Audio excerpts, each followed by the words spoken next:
Brought to you by TechnoSpark 20 series smartphones. I'm superhuman. Akola लोकसभेत आता तिरंगी लढतीचे चिन्ह या ठिकाणी दिसते आहेत, कारण पहिल्यांदाच काँग्रेसने एक मराठा उमेदवार या ठिकाणी दिलेला आहे. सर्वसामान्य नागरिकांना नेमकं काय वाटतं की या संपूर्ण अकोला मतदारसंघामध्ये कशा प्रकारे लढत होणार आहे, कोणा विरुद्ध होणार आहेत. आपल्यासोबत काही अकोलेकर आहेत. आपण सध्या सिव्हिल लाईन चौकात एका हॉटेलवर आहे, ज्या ठिकाणी चहा आणि नाश्ता सकाळी सकाळी सुरू आहे. आणि सकाळी चहावर आणि नाश्त्यावर ह्या गोष्टीच्या चर्चा संपूर्ण रंगत आहेत. काय वाटतं तुम्हाला अकोल्याचं चित्र यावेळेस, की यावेळेस आता प्रकाश आंबेडकर असतील, अनुप धोत्रे असतील आणि अभय पाटील असतील, कशी लढत राहणार आहे? ऍक्च्युली यावेळेसची लढत जी आहे लोकसभेची ती अतिशय चुरशीची होईल असं मला वाटतं. कारण की या ठिकाणी प्रत्येक पक्षाने जो उमेदवार दिलेला आहे, जसं काँग्रेसने दिलेला आहे मराठा उमेदवार, आणि धोत्रे साहेबांच्या अगोदरच्या ज्या 2-3 टर्म्स होत्या त्या त्यांनी सातत्याने जिंकलेले आहेत. आंबेडकर साहेबांचंही खूप चांगलं प्रश्न आहे या ठिकाणी. त्याच्यामुळे असं पिक्चर असं काही धुसर आहे, क्लिअर नाही सांगता येणार तुम्हाला की बाबा अशी दुरंगी लढत होईल किंवा तिरंगी होईल असं. पण अतिशय चुरशीची लढत आपल्याला पाहायला मिळेल या ठिकाणी असं मला वाटतं. एक काय वाटतं तुम्हाला अकोला मतदारसंघात यावेळेस कशी लढाई होईल, कसं चित्र राहील? काही सांगता नाही येत. म्हणजे कोणी पण येऊ शकते. म्हणजे सगळे बराबरीचे टक्कर मध्ये, तर कोणतीही पार्टी पण येऊ शकते.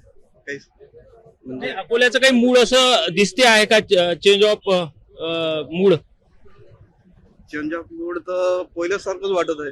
जसं की पहिले जसं होतं तसं आज पण वाटत आहे.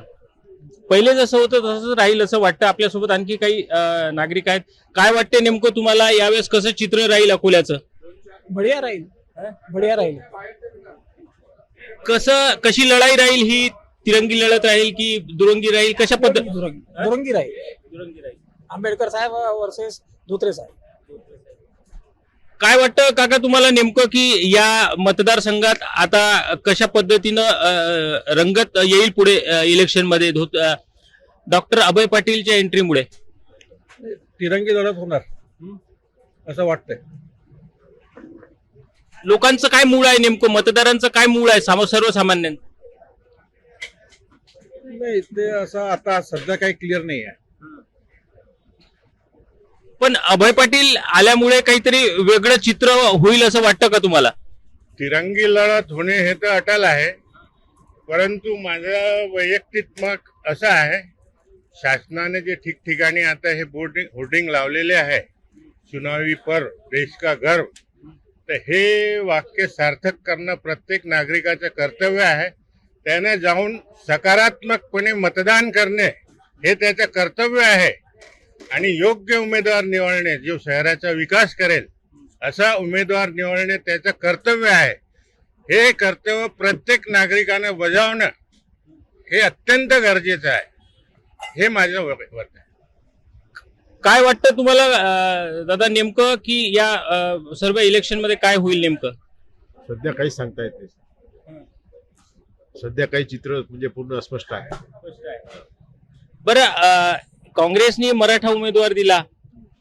दरवर्षी मराठा विरुद्ध दलित विरुद्ध मुस्लिम असं होतं तो चित्र. आता नेमकं काय राहील? सध्या काही सांगता येत नाही. उमेदवार चांगला आहे पण पक्ष चुकीचा आहे. काय म्हणता? काँग्रेसचा उमेदवार चांगला आहे पण पक्ष चुकीचा आहे. काय राहील डेव्हलपमेंट किंवा डेव्हलपमेंटच्या मुद्द्यावर? मध्ये बीजेपी येणार इथून, पण लीड कमी होणार. मागच्या वेळेस 1.5 लाखापेक्षा जास्त आले, यावेळेस 30-40 हजार वोटांनी येणार बीजेपी. तर एकंदरीतच या संपूर्ण या चित्राकडे पाहता यावेळेस मतदारांमध्ये जे आहे ते थोडासा संभ्रम या ठिकाणी दिसतो आहे. पण मतदार या गोष्टीला कसं पाहतात, की यावेळेस कसं चित्र राहील लोकसभेचं? लोकसभेत तिन्ही उमेदवार टप असल्यामुळे काही सांगता येत नाही त्याचं. पण तसं बीजेपीने घराणेशाहीचा कॅन्डिडेट दिल्यामुळे हाही विचार करून आले लोक, की बुवा एकाच घराण्यातला त्या माणसाने साधी ग्रामपंचायत नाही खेळली, त्याला अनुभव काय येईल त्या गोष्टीचा. बाकी ग्रामीण भागातले प्रश्न आहेत, रस्ते हे ते, त्याच्या इकडे दुर्लक्ष केलेलं आहे यांनी आजपर्यंत. प्रधानमंत्री ग्राम सडक योजनेतून बऱ्याच भागात ऍक्सिडेंट झालेले आहेत, गड्डे पडलेले आहेत. यांनी लक्षच नाही दिलं आणि कॅन्डिडेट घराणेशाहीचा दिल्यामुळे लोक जरा संभ्रमात आहेत. काय नेमकं वाटतं तुम्हाला यावेळेस कशी रंगत राहील अकोला लोकसभाच्या निवडणुकीमध्ये? तशी तर भारी टक्कर मध्ये राहणार आहे, पण प्रकाश आंबेडकर खूप वेळा उभे राहिले आहेत. यावेळेस जास्त कर त्यांच्याकडेच असं वाटू शकते, कारण की हवा त्यांची आहे. जिथे तिथं बॅनर वगैरे बघत आहे तर असं वाटत आहे थोडस. बाकी बस एवढं. तर एकंदरीतच या संपूर्ण लोकसभेत जे निवडणूक होणार आहे ही फार चुरशीची राहणार आहे. तिरंगी लढत या ठिकाणी दिसते आहे, कारण दरवर्षी ज्या पद्धतीनं उमेदवार उभे राहतात वेगवेगळ्या जातीच्या समीकरणावर हे संपूर्ण निवडणूक होते, पण यावेळेस या संपूर्ण निवडणुकीत तिरंगी लढत या ठिकाणी दिसते आहे आणि लोक किंवा नागरिक किंवा मतदार सुद्धा या ठिकाणी हाच लक्ष वेधून आहेत की नेमकं यामध्ये बाजी कोण मारेल. धनंजय साबळे, मुंबई तक, अकोला.